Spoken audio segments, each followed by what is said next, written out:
Hi, and welcome to episode 25 of Paintbrush and Ivories. It's Michelle Walker here, and I just wanted to let you know that at the end of this episode, I'm going to be sharing some information about an exciting event I've got coming up, Money Mojo for Artists 7-Day Challenge. And of course, it goes for 8 days. So stay tuned for that. Now back to episode 25.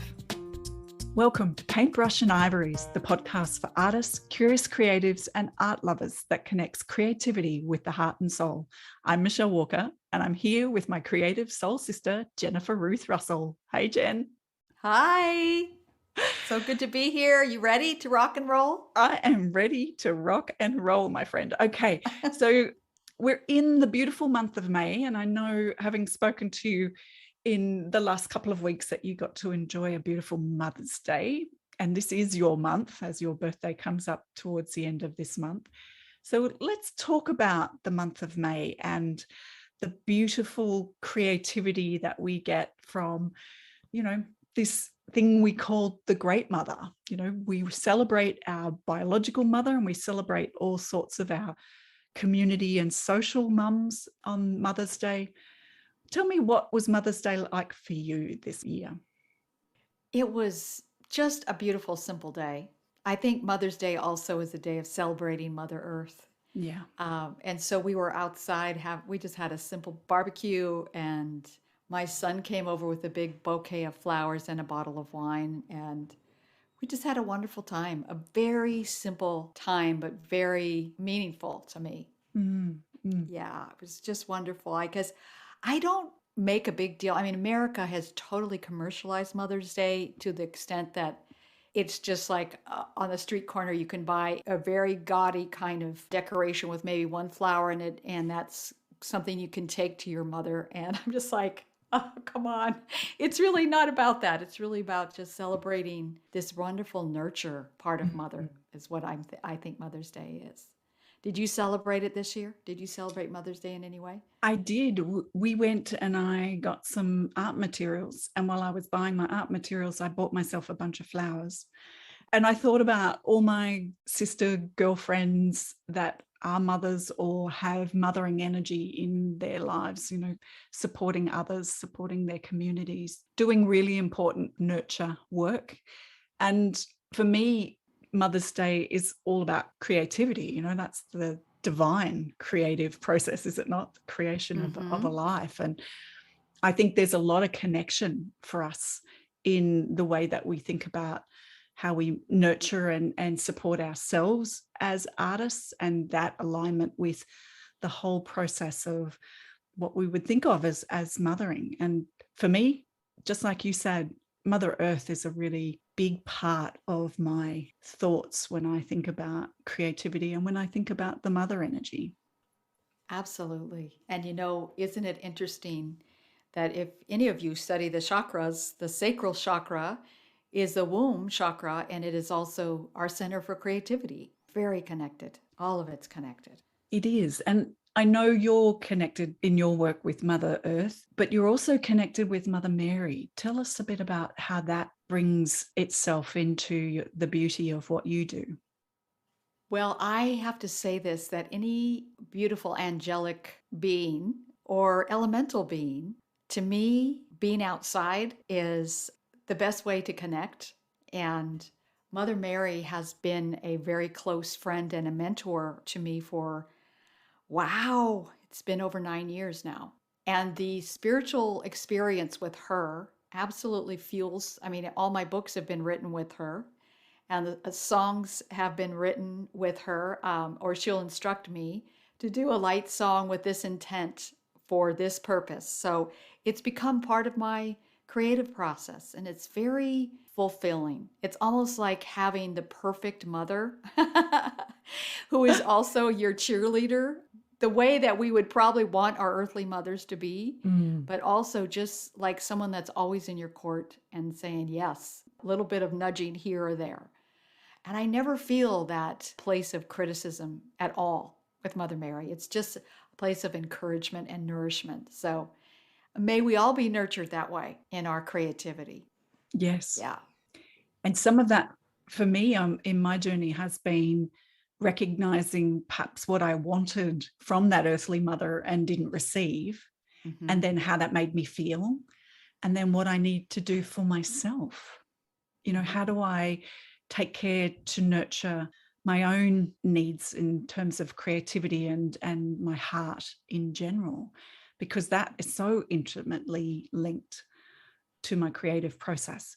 Like, we know, you said no criticism, which is an absence of criticism can be a real gift. That sense of being wholly seen and wholly supported is Mhm. probably one of the most incredible gifts you can get from anyone, whether it's a spiritual guide or a human, friend who is your earthly mother. That is a fantastic thing. I have some specific thoughts about my own experience, and I know that some people may relate to some of this, is that I had a very strong, like loud, megaphone loud inner critic. And Mhm. part of that was adopted because my earthly mother was in a very critical personality. She was a school teacher, and she kind of school mommed us when we were kids. Um, we were constantly being told if we were wrong and what we were doing wrong and how we needed to do, being chastised and disciplined. She had no problem with discipline at all.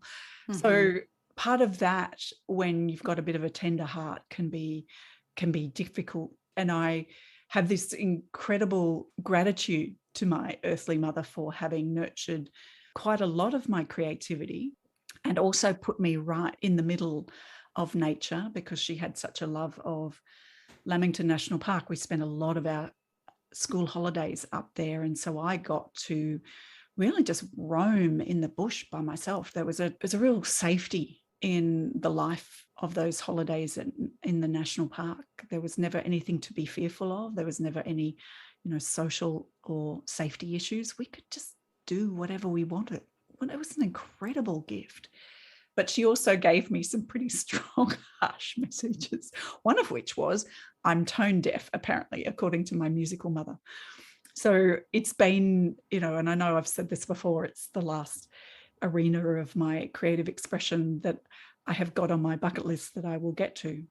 But it's interesting for us to reflect as creatives where some of that natural nurturing comes from and where some of that natural criticism can come from. And it Mhm. can be from mothering figures like our earthly mother or some of our mentors and teachers that we've come across. How was it for you growing up, Jen? I had a really strong mother.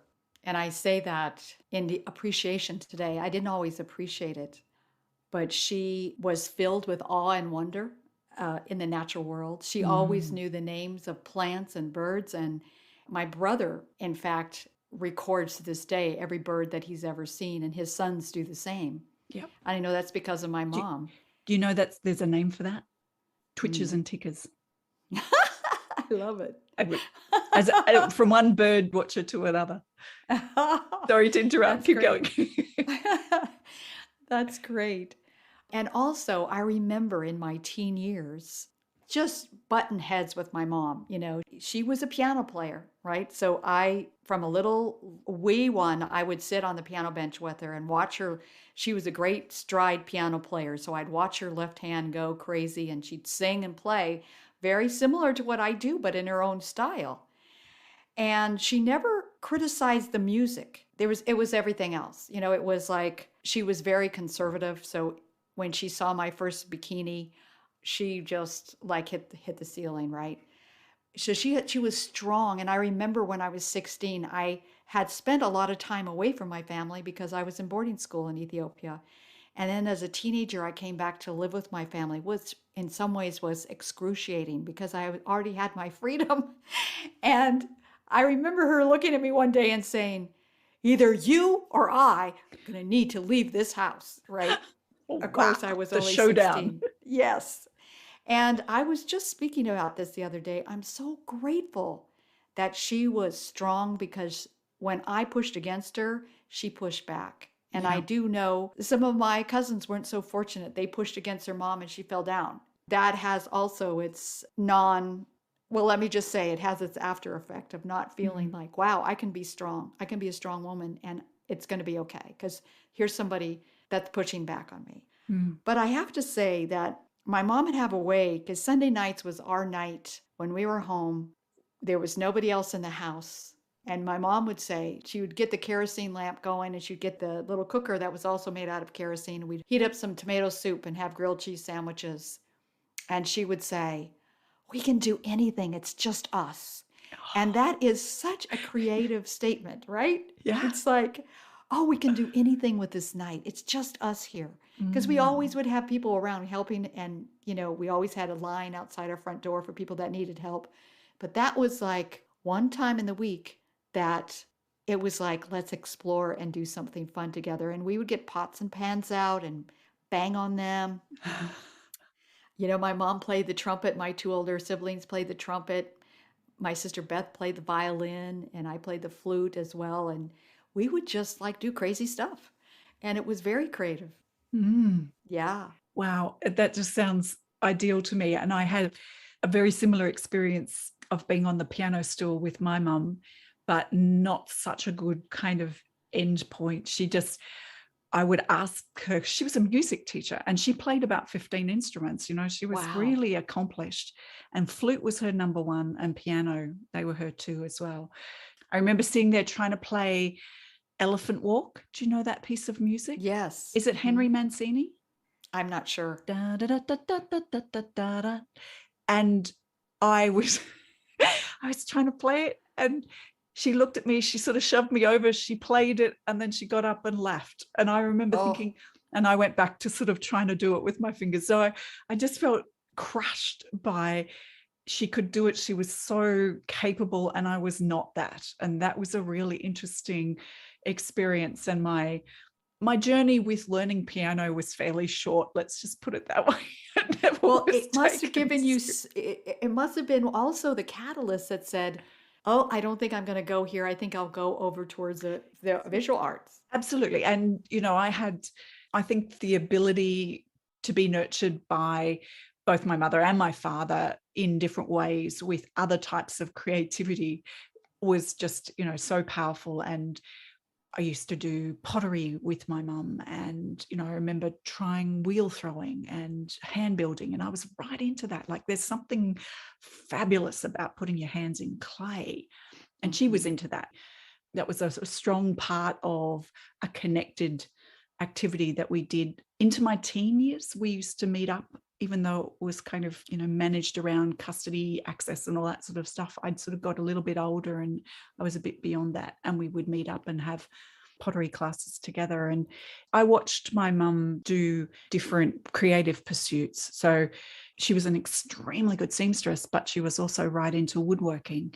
And one of those capable, love to learn. And I think that was something that really was modeled for me and that I have taken on board. Absolutely. And I feel that part of what I had to resolve for my creative process was coming to some kind of relationship with that inner critic, which I had absorbed from her, and Hmm. being okay with it, and being actually comfortable with it as not a leader of the band, but part of the ensemble that happens. And actually finding myself being able to say, not an emotional reaction of devastation or feeling bad about myself, but actually being able to hear the inner voice that might be critical and say, yes, thank you. And Hmm. here's what else might be possible, or here's what else I feel could be true, and I'm going to go in this direction. Although I always had creative pursuits on the side, I never took myself seriously as an artist until the last few years. You have such an amazing story, and I just want to say this to you because I've heard you sing, and you definitely are not tone deaf. And anybody out there that thinks that they're tone deaf, there's not such a thing. Because if your melody, if the song that you sing is only one note, it doesn't matter. Because Yeah. the whole purpose for singing is really to just balance your brain. It's to give you that feeling of joy and to make a joyful noise. It's not really to get on the Carnegie Hall stage and impress the world. I really want you to hear this because singing is for everybody And it really is a sweet gift. And I'm glad that you got pushed into visual arts because you are so gifted there. But just know there's nothing wrong with your voice. I love that. Thank you. And I think that where I've come to rest with that is, you're right, I don't have any aspirations of being able to get up and sing in a choir. But man, I love it when yoga does spiritual chanting or spiritual songs in Sanskrit. There is something physiological that happens to me when I open my voice and let that Mm-hmm. sound out. And I recognize that. And I've just recently, because we've moved to a new town, and I've recently found a new yoga class that I go to, and part of it is song. And I think Wonderful. because my upbringing was pretty non-religious, so we didn't go to Sunday school, we didn't go to Sunday service, we didn't do the hymns and so forth. That is one thing that I feel like is the joy of that experience that I didn't get, is that communal song making and communal music Mm. making. And I don't have any problems with not having gone to church per se, and I found my own way to my own spiritual practice. But I recognize that that joy coming out in song, in music, in melody, it is brilliant. You know, it really It's does good so stuff for you. Oh, it does. It's so powerful. It's so powerful. Yeah. And if there is a song, like I know that you love the song Amazing Grace, when I Mm-mm. hear some of the old hymns, I just start to cry. They just hit something within me that just is like, oh, just it Yeah. just goes right to your gut, to your womb, to your whole center. Like, wow, I recognize the beauty, and sound is the beginning of creation, sound and light, right? So Yep. of course, sound, even if you only hum to yourself, if you hum and find the hum that feels at home to you, it will heal your body. It will heal your heart. It will heal your relationships.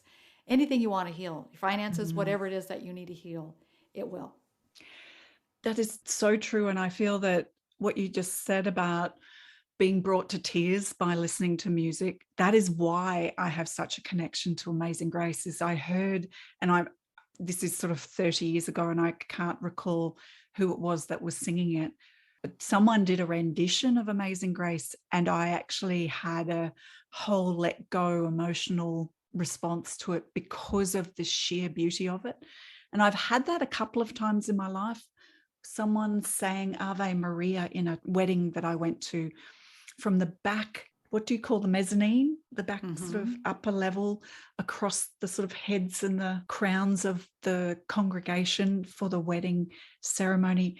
And honestly, it was one of the most exquisite things I had heard. And I get why people are so impassioned about like the three tenors and, you know, their voice and what their voice does to people when it's, you know, so powerful and so beautiful.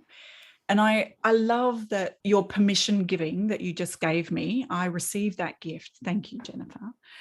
I think that that is part of what we're doing when we're embracing our nurturing energy, the nurturing side of ourselves for our creativity, is Mm-hmm. the permission, is being able to be okay with what we're doing and where we're at and what we're on the journey towards, rather than being so fixated sometimes on destinations, but being okay right now and finding our way as we go along.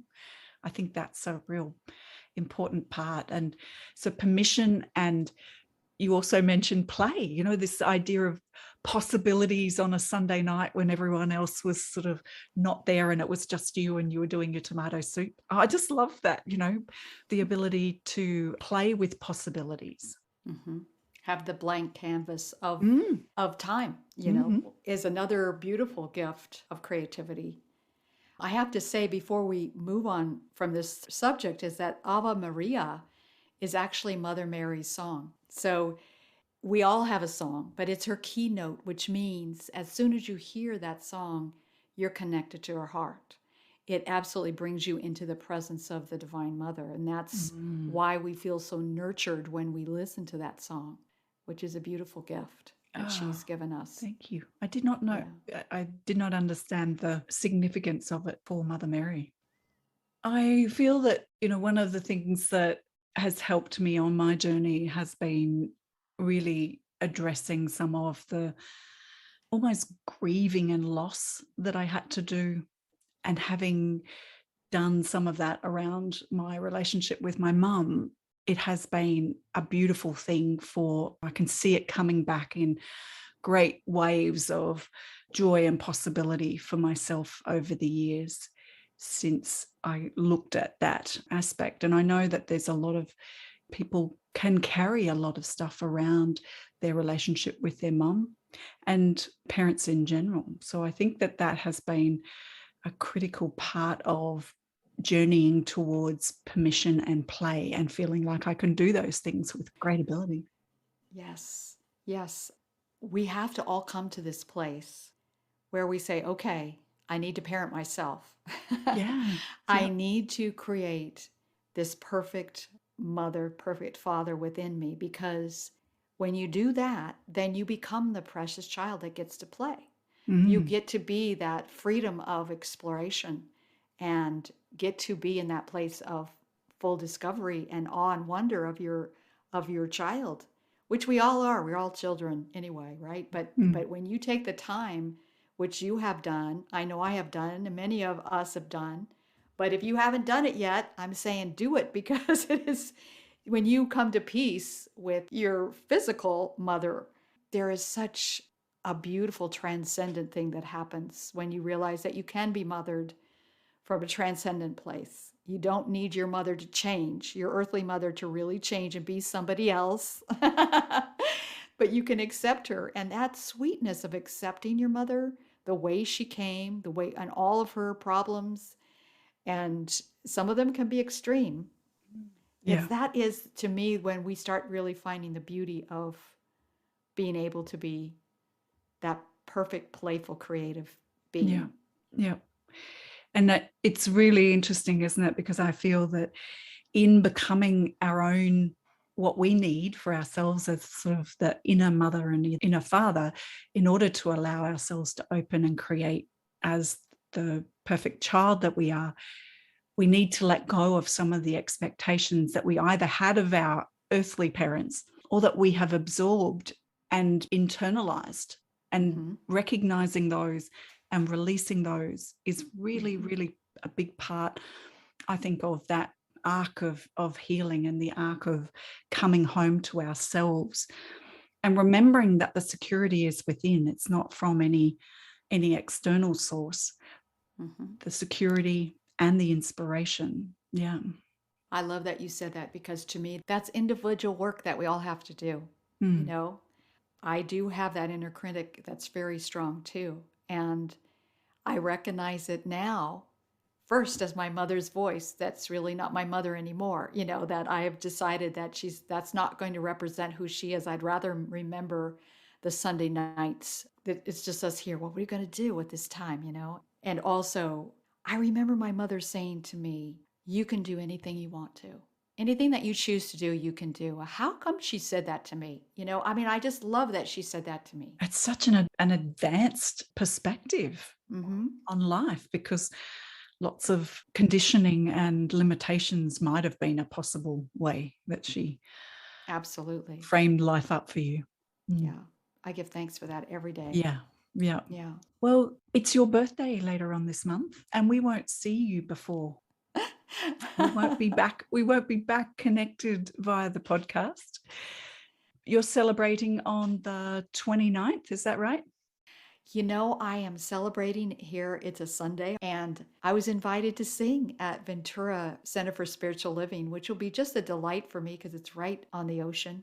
And I'm just going to spend some time with that beautiful Mm-mm. Mama Ocean. Yeah. Yes. Yeah, I am celebrating. I'm grateful to celebrate. And I don't know, I'm not really into the age thing, but we are eternal. We're going to live forever, even if Yeah. we're not here on this planet. But I appreciate all of it, Mm. even the wrinkles on my face. Telltale lines of life well lived and joy. Yeah. I Thank also you. want to share with everyone before we finish up today something that's going on that I'm offering starting at the end of this month. So, again, this will be happening before you hear the next podcast. And that's the Money Mojo for Artists 7-day challenge. And I'll be putting that information for how you can sign up is going to be available on my Instagram and on my links webpage. And you can join me, because one of the things that I feel very passionate about, and we've spoken, Jennifer and I have spoken about this before on episodes in the past, getting more freedom around your money is not about becoming overly commercial or chasing the almighty dollar. It's actually about just being profitable, which is meaning you're more sustainable in your life and as your artistry. And you know how passionate Jennifer and I are about supporting everyone out there who listens in you expressing the divine you expressing and how you need to be in the world. So this opportunity will be available. Money Mojo for Artists 7-day challenge. You can get the information. I'll put the links in the show notes, but if you follow me on Instagram, you can come and join me there. And hopefully we'll have Jennifer as part of the group. Absolutely. I want to encourage everybody to come because it's going to be an amazing time. Michelle, you are a fabulous teacher of all that you know, and I know you're pulling out all the stops for this. And I just encourage everybody to come and join us. Yeah, and I'm really excited about some of the things that we're going to be talking through and working through. And, you know, it's going to be part gentle, part poke. You know, you're going to have a little bit of a challenge and a little bit of a gentle journey. So it starts, if you're in Australia or Great Britain, it will be starting on Tuesday, the 31st. But if you're listening and you're in the US or Canada, North America, it will actually be starting Monday, the 30th in your part of the world.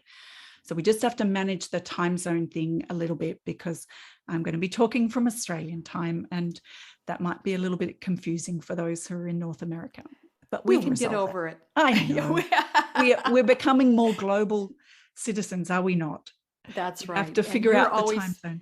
You're always so good at, accepting us here that we kind of think everybody should be on our time zone. So I appreciate that about all Australians and those in the other parts of the world. So it's time for us to catch up and go on to worldbuddy.com, right? Yeah. That's a wonderful app that just tells you what time it is wherever you need to know. Such a critical part of my life is having a time zone converter these days. All right. Well, thank you for joining me for this lovely conversation, Jen. Happy birthday for the 29th. May it be a blessed one. And I look forward to being back here having a chat to you very soon. Thank you. I can't wait. Thanks Great. so much. And I wish you the very best with the 7-day challenge. Thank you. Bye for now. Bye, everyone.